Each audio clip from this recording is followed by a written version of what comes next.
ठीक ठाक काम सी पहले, लेकिन साल डेढ़ तू तकरीबन इतने हालात माड़े हो गए ने कि खान जोगे जड़ा है ना शामी रिजक नहीं लभदा सानू। करीमपुरे वड्डी बत्ती सलामपुरे कादराबाद ते राजो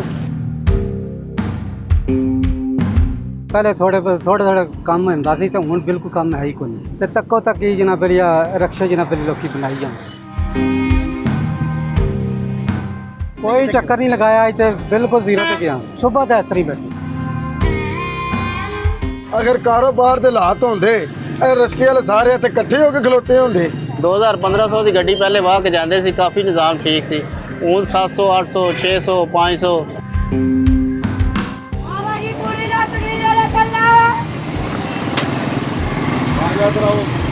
क्योंकि हर बंदे दे हालात इंज माड़े होए ने ते बस इस मुल्क दे बारे ते साडे बारे कुछ सोचो। ये दरख्वास्त है तुहाडे अगे। ਅੱਜ ਤੋਂ ਪਹਿਲੇ ਜੀ 150 ਰੁਪਏ ਲੀਟਰ ਤੇਲ ਸੀ ਤੇ ਸਵਾਰੀ 50 ਰੁਪਏ ਦਿੰਦੀ ਸੀ, ਲੇਕਿਨ ਹੁਣ ਪੌਣੇ 300 ਰੁਪਏ ਲੀਟਰ ਤੇਲ ਹੋ ਗਿਆ, ਲੇਕਿਨ ਸਵਾਰੀ ਇਹ ਵੀ 50 ਰੁਪਏ ਦਿੰਦੀ ਹੈ। ਰਕਸ਼ਾ ਵਾਲੇ ਮਸਾਇਲ ਨੇ ਖਲੋਣ ਦੇ ਆ ਸਾਨੂੰ, ਜਿਸ ਟਾਈਮ ਕਮੇਟੀ ਵਾਲੇ ਆਉਂਦੇ ਨੇ ਸਾਨੂੰ ਕਹਿੰਦੇ ਨੇ ਕੱਢੋ ਜੀ ਰਕਸ਼ੇ, 10 ਰੁਪਏ ਪਰਚੀ ਵੀ ਦੇਈ ਦੀ ਹੈ, ਲੇਕਿਨ ਸਾਡੀ ਇੱਥੇ ਵਕਤ ਕੋਈ ਨਹੀਂ ਹੈ।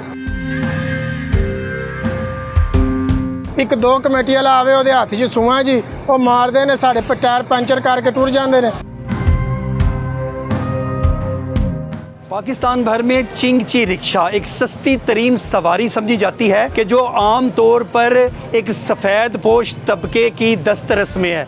इसकी सबसे ज़्यादा क्वालिटी ये कि ये तंग गलियों और रश वाली जगह पर भी आसानी से चला जाता है।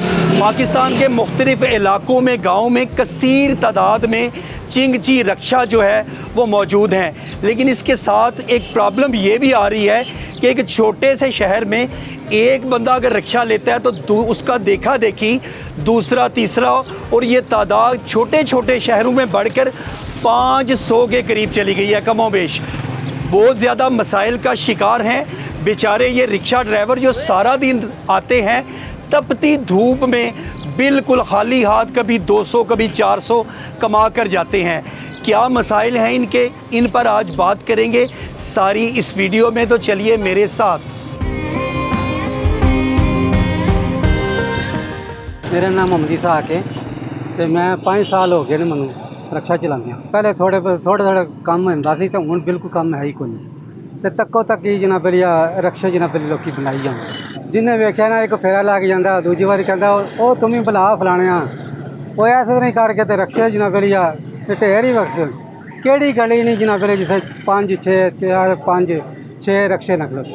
ਪਿੰਡਾਂ ਵਿੱਚ ਵੀ ਰੱਜ ਹੋ ਗਏ ਨੇ, ਪਿੰਡਾਂ ਵਿੱਚ ਤਕਰੀਬਨ ਕੋਈ ਐਸਾ ਪਿੰਡ ਨਹੀਂ ਹੈ ਜਿੱਥੇ ਰਕਸ਼ੇ 15-20 16 17 18 20 ਇਹ ਰਕਸ਼ੇ ਨਾ ਹੋਣ।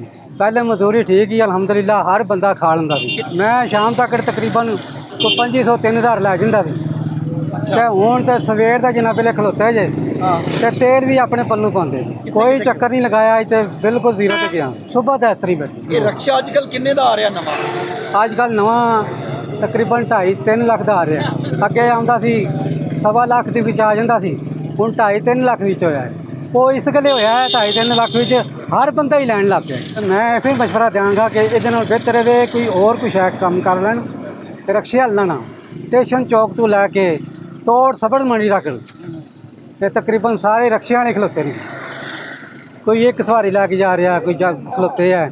ਸਵੇਰ ਦੇ ਅੱਜ ਮੈਂ ਵੀ ਤੇ ਅੱਜ ਖਲੋਤੇ ਆਈ ਹਾਂ। यूसुफ खान मेरा नाम है तो मैं तकरीबन 6-7 साल तो रक्शा चलाना वा। ठीक ठाक काम सी पहले, लेकिन साल डेढ़ तू तकरीबन इतने हालात माड़े हो गए ने कि खान जोगे जड़ा है ना शामी रिजक नहीं लभदा सानू। रिजक अल्लाह ताला देंदा, कोई शक नहीं है, लेकिन इस महंगाई ने इतना को परेशान सानू कर छड़िया कि तेल पाई दा शाम तक उस पेट्रोल के पैसे नहीं पूरे होंदे हैं। एक तो चलो कम कोई नहीं है, मजदूरी कोई नहीं, महंगाई की वजह नाल। दूसरा कमेटी वाले बहुत सानू इत्थे डिस्टर्ब करते हैं, खलोण को नहीं देंगे। हालांकि असीं राह भी नहीं बंद करते, अपने सैर ते खलोने अपने मजदूरी वास्ते सुबह तो लैके शाम तक, लेकिन फिर भी कोई सानू जो है ना ही कोई साढ़े बारे कुछ सोचता है। साडा काम तो स्पैशल सवारियां दा, लेकिन जी स्पैशल सवारी से भी कोशिश करती है कि असीं पैदल ही घाट टुर जाइए, रक्शे ते 150 ना खर्चीए, क्योंकि महंगाई इतनी हो गई। उन्होंने कुछ आमना है तो साढ़े कोल उन्हें बाजार आमना तो कोई चीज़ लैनी साढ़े नाल जाना है, क्योंकि हर बंदे दे हालात इंज माड़े होए ने ते बस इस मुल्क के बारे तो साढ़े बारे कुछ सोचो। ये दरख्वास्त है तुहाडे अगे। ਮੇਰਾ ਨਾਮ ਅਬਦੁੱਲਾ ਖਾਨ ਹੈ ਤੇ ਮੈਂ 3 ਸਾਲ ਹੋ ਗਏ ਨੇ ਰਸਕਾ ਚਲਾਉਣਾ ਪਿਆ। ਗੁਰਬਤ ਦੀ ਵਜ੍ਹਾ ਤੋਂ ਵੇਖ ਲਓ ਸਾਰੇ ਰਸਕੇ ਵਾਲੇ ਖਲੋਤੇ ਨੇ, ਇਕੱਠੇ ਹੋਏ ਨੇ, ਕੰਮ ਹੈ ਕੋਈ ਨਹੀਂ, ਕੋਈ ਸਵਾਰੀ ਵੀ ਨਿਕਲਦੀ ਵੀ ਕੋਈ ਨਹੀਂ ਹੈ ਗਰਮੀ ਦੀ ਵਜ੍ਹਾ ਤੋਂ। ਮੁਸ਼ਕਲਾਤ ਨੇ। ਅੱਗੋਂ ਮੋਟਰ ਵਾਲੇ ਵੀ ਤੰਗ ਕਰ ਸਕਦੇ ਨੇ, ਕੋਈ ਕਮੇਟੀ ਵਾਲੇ ਤੰਗ ਕਰ ਸਕਦੇ ਨੇ। ਕੋਈ ਸਾਨੂੰ ਇਹਦੀ ਸਹੂਲਤ ਲੱਭ ਜੇ, ਚਲੋ ਕੰਮ ਕਾਰੋਬਾਰ ਨਾ ਹੋਵੇ, ਚਲੋ ਬੰਦਾ ਇੱਜ਼ਤ ਨਾਲ ਖਲੋਤੇ ਤੇ ਹੋਵੇ ਨਾ। ਕੋਈ ਅਸੀਂ ਚੋਰੀ ਕਰਨੇ, ਨਾ ਕੋਈ ਡਕੈਤੀਆਂ ਕਰਨੇ, ਅੱਲਾ ਮਾਫੀ ਦੇ। ਆਪਣੀ ਮਜ਼ਦੂਰੀ ਕਰਨ ਆਉਂਦੇ ਆ, 10 ਵਜੇ ਆ ਕੇ ਰਸਕਾ ਚਲਾਉਂਦੇ ਆ, ਸ਼ਾਮੀ 5-6 ਵਜੇ ਟੁੱਟ ਜਾਂਦੇ ਆ। ਇਹ ਵਾਹਨ ਦੀ ਸਹੂਲਤ ਵਾਸਤੇ ਆ ਰਸਕੇ ਨਿਕਲੇ ਨੇ।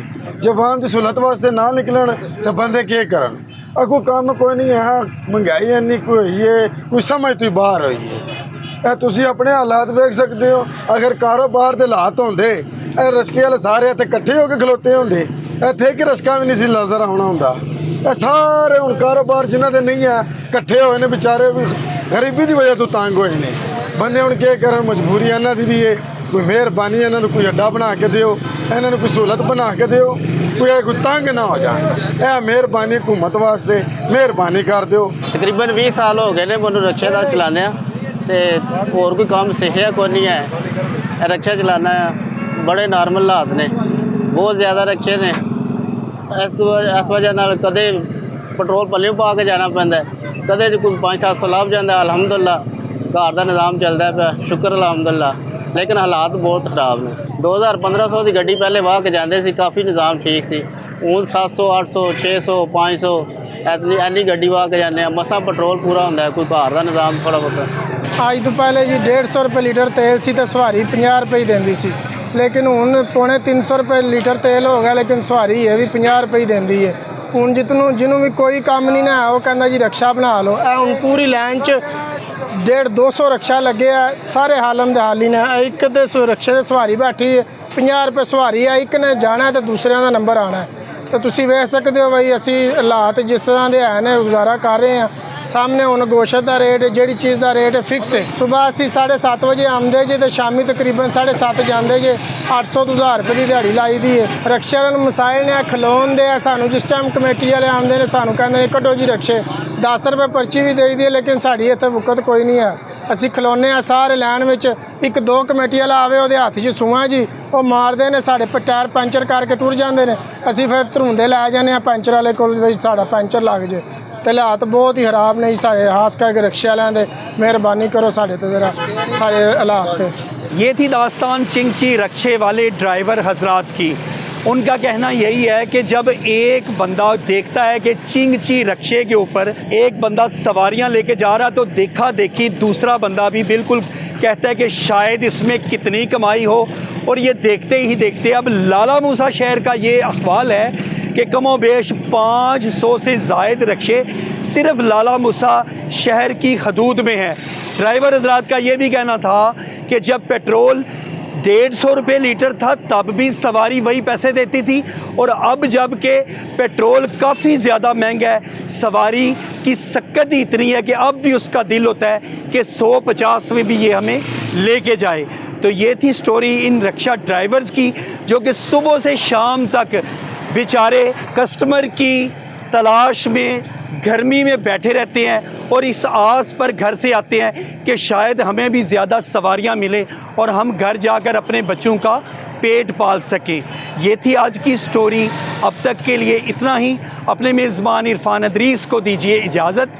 देखते रहिए न्यूज़ अलर्ट गुजरात।